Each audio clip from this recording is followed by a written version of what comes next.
आज मैं करने वाली हूँ W1 का वायरल नैनोप्लास्टिक ट्रीटमेंट और देखेंगे कि क्या वाकई इसके रिजल्ट्स अमेजिंग हैं या ये सिर्फ एक हाइप है। क्योंकि जी सोशल मीडिया पर ये ट्रीटमेंट बहुत ही ज़्यादा वायरल हो रहा है और लोग कह रहे हैं कि ये एक ही सेशन में बालों को फ्रिज फ्री कर देता है, बालों की जो शाइन है वो 10x डबल हो जाती है और स्मूथनेस जो है ना वो इंस्टेंट बना देता है बालों में। तो आज हम स्टेप बाय स्टेप इस प्रोसीजर को पूरा करेंगे। और बिफोर लुक तो आपने बालों का देख ही लिया कि बालों में कितने ज़्यादा फ्रिज है, अनइवन टेक्सचर है और बहुत ज़्यादा जो है ना वो एंड्स बहुत ज़्यादा फटे हुए हैं।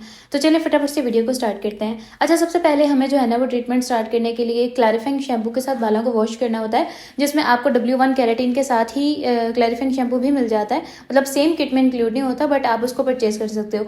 बट मैं यहाँ पर बायोप्लेक्स का क्लैरिफाइंग शैम्पू यूज़ करने वाली हूँ। आप कोई भी शैम्पू इसमें यूज़ कर सकते हो, बट क्लैरिफाइंग होना चाहिए। अच्छा गाइस, ये स्टेप बहुत ज़्यादा ज़रूरी है। आपने इस स्टेप को स्किप नहीं करना। जैसे होता है ना, कभी कभी क्लाइंट आके बोलता है मैं अभी फ्रेश वॉश करके आया हूँ और आप उसी के ऊपर ही ट्रीटमेंट स्टार्ट कर देते हो। ऐसा नहीं करना, क्योंकि जो हम घरों में नॉर्मल शैम्पूज यूज़ करते हैं वो क्लैरिफाइंग नहीं होते।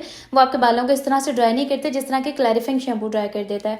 तो बालों को ड्राई करना बहुत ज़्यादा ज़रूरी है, ताकि बालों का क्यूटिकल ओपन हो जाए और फिर आपका जो प्रोडक्ट है या जो भी ट्रीटमेंट आप इसके बाद करने वाले हो वो अच्छे से आपके बालों में एब्जॉर्ब होगा और ज़्यादा बेटर रिजल्ट्स देगा। और कंडीशनर तो बिल्कुल भी नहीं होना चाहिए बालों में, मास्क वगैरह कुछ भी नहीं होना चाहिए, जस्ट क्लैरिफाइंग शैम्पू।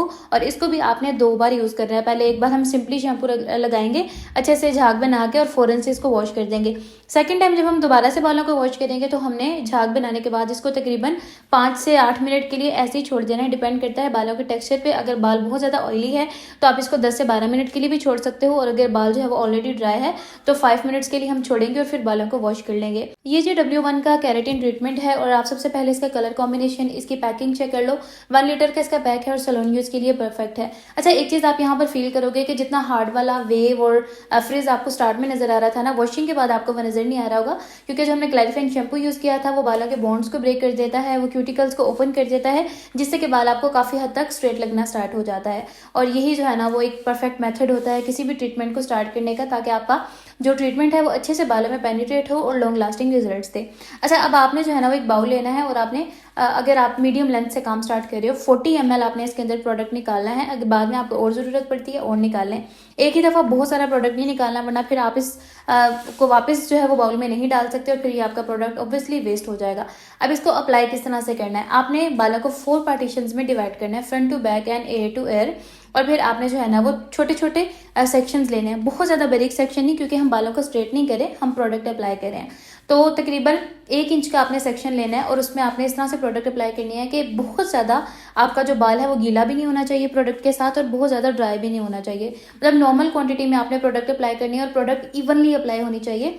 हर बाल पे एक जितना प्रोडक्ट होना चाहिए। ऐसा नहीं है कि कहीं पे बहुत ज़्यादा प्रोडक्ट लगा हुआ है और कहीं पे बहुत कम प्रोडक्ट लगा हुआ है, ठीक है। अब यहाँ पर मैं आपको ना बहुत डिटेल में बता रही हूँ ताकि आप लोग इसको ईजिली कर पाओ, क्योंकि मेनली इशू जो है ना, अगर आपका ट्रीटमेंट का रिजल्ट सही नहीं आ रहा ना, इट्स मीन ये कि आपने कहीं ना कहीं कोई गलती की है।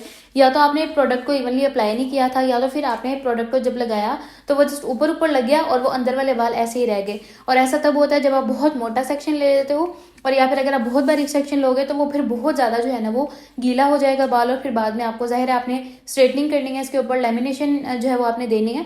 तो वो फिर अगर बहुत ज़्यादा प्रोडक्ट होगा तो एक तो फ्यूम्स बहुत ज़्यादा उड़ेंगे, क्योंकि इस तरह के लेमिनेशन वाले जितने भी ट्रीटमेंट्स होते हैं ना उनमें फ्यूम्स होते ही होते हैं। थोड़े होते हैं या ज़्यादा होते हैं, बट वो होते हैं। तो अगर प्रोडक्ट बहुत ज़्यादा होगा तो वो बहुत ज़्यादा आपको इरिटेट करेगा, आपको भी इरिटेट करेगा, क्लाइंट को भी इरिटेट करेगा। अच्छा, क्या इस W1 की जो केराटिन है ना वो ज़्यादा थिक कंसिस्टेंसी रखती है, इसलिए थिन लेयर में अप्लाई करना ज़रूरी होता है। बहुत ज़्यादा थिक लेयर लेंगे तो ऊपर ऊपर अप्लाई हो जाएगा, अंदर वाला बाल रह जाएगा और फिर रिजल्ट आपको इवनली नहीं मिलेगा। अगर आप शॉर्ट हेयर पे काम कर रहे हो तो आपने 25 to 30 ml प्रोडक्ट निकालना है बाउल में। अगर आप मीडियम हेयर्स पे काम कर रहे हो तो आपने 35 to 45 ml प्रोडक्ट निकालना है। और अगर आप लॉन्ग हेयर्स पे काम कर रहे हो तो 50 ml to 70 ml प्रोडक्ट आपने बाउल में निकालना है। एक ही दफ़ा बहुत सारा प्रोडक्ट नहीं निकालना, वरना जो प्रोडक्ट बच जाएगा वो वेस्ट हो जाएगा। जब प्रोडक्ट अच्छे से अप्लाई हो जाएगा तो आपने बालों को बांध देना है, उसके ऊपर आपने शावर कैप डालनी है और 45 to 60 मिनट्स के लिए बालों को ऐसे ही छोड़ देना है। मतलब इस दौरान में आपने कुछ भी नहीं करना। 60 मिनट्स के बाद आपने बालों को ओपन करना है और लूक वार्म वाटर के साथ बालों को वॉश करना है, बट 100% बालों को वॉश नहीं करना। इस बात को ज़रा क्लियरली सुन लीजिएगा, 100% बालों को वॉश नहीं करना। 80% प्रोडक्ट निकालने हैं, 20% प्रोडक्ट बालों में ही रहनी चाहिए। ऐसा ना हो कि आप सारा का सारा प्रोडक्ट निकाल दो और बाद में आप बोलो कि आपके बताए हुए मेथड से किया था बट रिजल्ट अच्छा नहीं मिला। इस दौरान में आपको बहुत एहतियात से काम करना होगा कि आपने थोड़ा सा पानी डाला, अच्छे से बालों को मल्सीफाई किया और फिर बालों में से बाकी का ये जो प्रोडक्ट है ये निचोड़ दिया। मतलब आपको फील होगा कि लास्ट में थोड़ा सा प्रोडक्ट जो है ना वो बालों में बच गया है। अब हम क्लाइंट को बाहर लेके आएंगे और अब बालों को हम टॉवल ड्राई करेंगे, मतलब टॉवल के अंदर ही लपेट देंगे और 10-15 मिनट के लिए इसको ऐसे ही छोड़ेंगे। अब बालों को ओपन करेंगे और अब हमें बालों को करना है ब्लो ड्राई। अच्छा, ब्लो ड्राई करने के लिए ना आपने कोशिश करना है कि पहले आप 50-60% बाल जो है ना वो ऐसे ही ड्राई कर लो ड्रायर के साथ। 20-30% तो आपके वैसे ही जब आपने टॉवल लपेटा होगा तभी ड्राई हो जाएंगे। बाकी के 60% जो बाल हैं वो आपने इस तरह से सिंपली ब्लो ड्राई के साथ ड्राई करने हैं। और फिर जब 20-30% बाल रह जाएंगे ना, फिर आप जो है ना वो ब्लो ड्राई ब्रश के साथ इसको प्रॉपर्ली ब्लो ड्राई कर सकते हो। उससे काफ़ी हद तक बाल स्ट्रेट हो जाता है और बाद में स्ट्रेटनिंग जो है ना वो करने में ज़रा आसानी हो जाती है। और अभी कल ही ना मैंने रिमिंगटन का न्यू हेयर ड्रायर ऑर्डर किया था दराज 11-11 सेल से, तो बहुत ही ज़बरदस्त ड्रायर मुझे रिसीव हुआ है। मैं आपके साथ इंशाल्लाह अपकमिंग किसी वीडियो में शेयर करूंगी उसको यूज़ करके, मुझे तो वो बहुत पसंद आया। अगर आप में से किसी को भी ब्लो ड्रायर चाहिए तो आप मुझे मेरे बिजनेस नंबर पर मैसेज करो, मैं आपको लिंक शेयर कर दूंगी। 030349404003 इस नंबर पर आप मैसेज करो अगर आपको ब्लो ड्रायर का लिंक चाहिए, मैं आपको भेज दूंगी। बल्कि मैं कोशिश करूंगी कि इसी वीडियो के डिस्क्रिप्शन बॉक्स में जो है ना वो लिंक मेंशन कर दूं। अब आते हैं जी हमारे मोस्ट इंपॉर्टेंट स्टेप की तरफ, जो कि है हीट सीलिंग। जो 20% प्रोडक्ट हमने बालों में छोड़ा था ना वॉशिंग के दौरान, अब हमें उस प्रोडक्ट को बालों के अंदर मेल्ट करना है, बालों के ऊपर लेमिनेट करना है।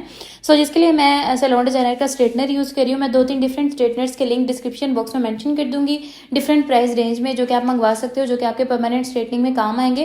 क्योंकि लोकल वाले स्ट्रेटनर्स के साथ आप कभी भी इस तरह की प्रोफेशनल स्ट्रेटनिंग नहीं कर सकते। अच्छा, इसमें यह है कि जो फ्लैट आयरन मैं यूज़ कर रही हूँ ना, इसका जो टेम्परेचर मैं यूज़ कर रही हूँ वो है 230 डिग्री सेल्सियस। अगर आप कोई वीक या बहुत ज़्यादा थिन हेयर पे काम कर रहे हो तो 210 डिग्री सेल्सियस जो है ना वो काफ़ी रहेगा। हर सेक्शन पर आपने तकरीबन 8 से 10 पासेस देने हैं ताकि केराटिन प्रॉपर सील हो जाए। आप देख सकते हो कि स्ट्रेटनिंग के साथ साथ जो है ना वो हेयर कितना ज़्यादा स्मूथ और शाइनी जो है वो एकदम से आपको एक ट्रांसफॉर्मेशन नज़र आ रही होगी कि बाल पहले कितना ज़्यादा ड्राई लग रहा था। जैसे ही आप उसको स्ट्रेटनर के साथ पास करोगे 5 से 6 पासेस के बाद फ़ौरन से आपके बालों के अंदर एक बहुत ही ज़बरदस्त सा शाइन और बहुत अच्छी सी स्मूथनेस आपको इसमें नजर आना स्टार्ट हो जाएगी। और बेसिकली हमें यही चाहिए। अच्छा गाइस, बालों को स्ट्रेट करते हुए मेक श्योर कि आपने बालों को पहले 4 पार्टीशंस में डिवाइड करना है। उसके बाद पहले आपने एक पार्ट को ओपन करना है और आपने उसका बहुत थिन सा सेक्शन लेना है, मतलब 1 इंच तो बहुत ज़्यादा है। 1 इंच के आपने 2 सेक्शन बना लेने हैं, मतलब सेंटर से आपने उसको 2 पार्ट्स में डिवाइड कर लेना है और हाफ इंच के सेक्शन पे आपने स्ट्रेट करना स्टार्ट करना है। बालों को 90 एंगल पे आप बिल्कुल सीधा पकड़ लोगे ताकि रूट्स के पास से भी बाल अच्छे से स्ट्रेट हो जाए। और फिर आहिस्ता आहिस्ता आप इसको नीचे की तरफ लाओगे। स्ट्रेटनर को कहीं पे भी रोकना नहीं है, वरना वहीं पे जो है ना वो बिल्कुल स्ट्रेट एक लाइन रह जाएगी और वो फिर खत्म नहीं होगी। और यहाँ पर आप देख सकते हो कि बाल हमारा माशाल्लाह माशाल्लाह कितना जबरदस्त, कितना स्ट्रेट और कितना शाइनी हो गया। और जी गाइस, एक चीज मैं आप लोगों को क्लियर बताते चलूँ कि इस ट्रीटमेंट में आपको 100% स्ट्रेटनिंग नहीं मिलती। इस ट्रीटमेंट में आपको 60 to 70% स्ट्रेटनिंग मिलती है। और ये जितने भी ट्रीटमेंट्स हैं ना, जैसे कि नैनोप्लास्टिया है, बोटॉक्स है और ब्राजीलियन केराटिन है, W1 है और ब्राजील का काओ है, इन सारे ट्रीटमेंट्स में बाल बिल्कुल भी डेड नहीं होता जैसे कि एक्सटेंसो रिबॉन्डिंग वगैरह में होता है। इन ट्रीटमेंट्स में बालों में मूवमेंट रहती है, तो आप कभी भी उसको रिबॉन्डिंग के साथ कंपेयर नहीं कर सकते। तो ये सोच के ट्रीटमेंट करवाया करें कि आप ट्रीटमेंट करवा रहे हो, आप बालों को डेड स्ट्रेट नहीं करें। और अगर आप इस ट्रीटमेंट के लिए बुकिंग करवाना चाहते हो, स्क्रीन पर मैंने नंबर अटैच कर दिया है। और अगर आप इस किट को परचेज करना चाह रहे हो तो सेम नंबर पर कॉन्टैक्ट करके आप किट को भी ऑर्डर कर सकते हो। इसके साथ ही मुझे इजाजत दें, दुआओं में याद रखें। अल्लाह हाफिज।